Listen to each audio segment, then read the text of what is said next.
Hi everyone, welcome back to our channel and to a brand new episode of Task 1 Tuesdays.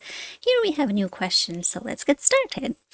You recently purchased an item from a local store, but you are not satisfied with your purchase. Write a letter to the manager of this store. In your letter, describe the item that you bought and why you need it.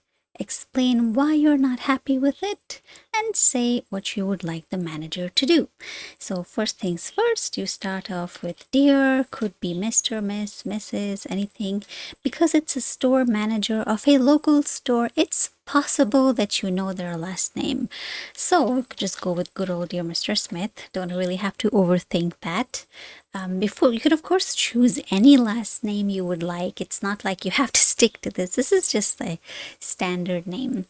But don't write XYZ. A lot of people do dear Mr. XYZ. No, that's really awful. Try and make things look realistic. So, dear Mr. Smith, why have I chosen not to write dear sir or madam? Because, the manager of your local store is not someone that's going to be a complete stranger to you. So that makes sense to address them by name instead of just saying dear sir or madam. Unless, of course, they tell you in their instructions to write dear sir or madam. Then that's, of course, perfect. You'll just be following instructions.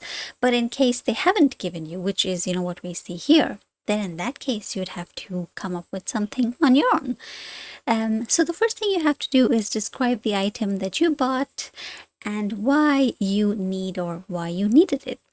So what could we say? It could be any item, but ideally you don't want something that's too tiny, like too, inexpensive, but you also don't want something that is too expensive. You don't want like a huge major item either. So maybe something like, I don't know, a charging cable, right? So you could say something like, oh, well, I came to your store yesterday, or I stopped by your store yesterday, so I stopped by your store yesterday after work to pick up a charging cable, a new USB charging cable for my phone. Right? Describe the item in detail, though it can't just be the bare minimum.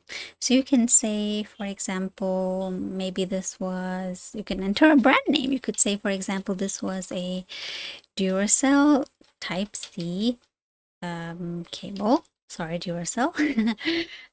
So Type-C, Lightning. You don't have that many options these days. I think this is the two of them that are popular. So anything. I'm just adding information that I think is appropriate.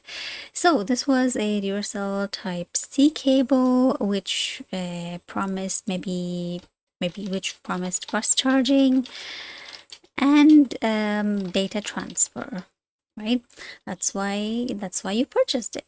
Fast charging and data transfer, which is why I bought it, because I needed an upgrade. So you could say, which is why I bought it, because I needed an upgrade from my old charging cable. Cable is fine. There's not that many options. You could say wire, but that's not really the most appropriate.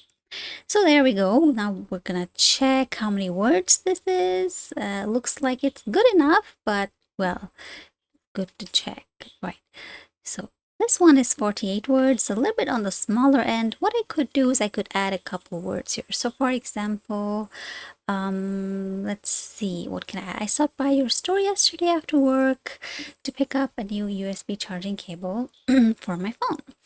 Phone which as my old one was no longer functioned.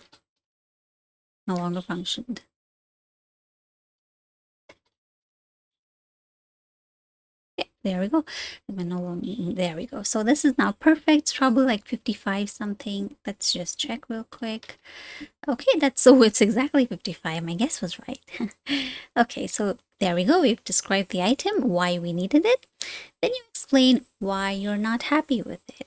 This could be maybe, for example, when I got home, and I, of course, used the cable. Maybe it wasn't charging at all. Maybe it was really slow or something like that. Yeah. So we could say, for example, when I got home and started charging my phone with the cable, I realized that it was extremely slow.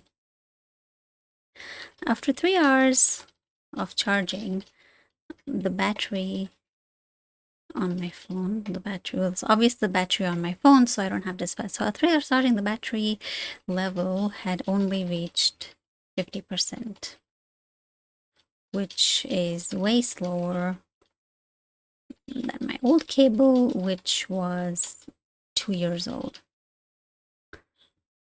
Right, that's ridiculously slow, in fact. Charging, despite, you could also add, for example, that despite the claims made on the packaging, it was extremely slow. There we go. So now we have a nice paragraph. Let's check the word count. So that's 51 words. That's perfect. I don't need much more than that. The final thing that you have to do is say what you would like the manager of this store to do. Here, you don't have to ask them questions. You have to tell them what you want them to do. A lot of people will confuse requests with questions, so just be careful there, okay? So when you have to tell them what you would like to do, though, you still need to be polite. So a good thing to do is to use modal verbs. I would like, right? I would like, it would be great. So I would like you, or, it would be great is a little bit better. So we'll go with it would be great. It would be great if you could accept a return of this item, right? So that's what I want them to do, take the faulty item back. I still have the bill with me. I could add that. I still have the bill with me. So hopefully this will not be a problem. The return will not be a problem. Now, what do I want them to do in addition to that? I could say, for example, I'd be okay if you refunded me the full amount, or if you, gave me a new cable or like store credit, something like that. So you could say, I would be okay with either a full refund or store credit. Maybe because, let's say, I have to pick up a couple other items anyway. So, since I have to pick up a couple other items anyway, and I am a regular customer. There we go. So that's that. Now we'll check the word count on this. Let's see how many words that is. Okay. This one is 57, so that's great. That's all I really need. I don't need anything beyond that. Now, the last thing you have to do, though, is to end with a sentence. In this case, we had a problem and we want them to fix our problem. So we could say, I look forward to a timely resolution of my concerns. And then you end with your sincerely, because you know this person's name, and you end with any kind of last name. So for example, there we go. That's it. And this entire thing, we'll just check the word count on this. We'll see how many words that is. Probably around 180, more or less. I'll just check that real quick. Yep. Oh, it's exactly 180. Okay. So that's a good length. You can see that's the entire letter that you have. You can pause the screen to have a better look. And that's that. That's your entire letter done in how many minutes? Let's see. That took us just about 9 minutes. That's less than half the time that you get. You get 20 minutes for task 1, and you could write a really good letter. The only thing that you have to keep in mind is to keep these bullet points. This is exactly what you need to achieve. So make sure that you do all these things, that you're not, going off track, writing something that's not really relevant to the bullet points. That is something that costs people a good score. So just be wary of that, and you'll probably write a really good letter. And if you'd like me to check your letters, or if you're still struggling with IELTS preparation, just text me on the number you see on the screen, or you can even call me, and we'll be happy to have you in our courses. All right then, see you in the next video. Bye-bye.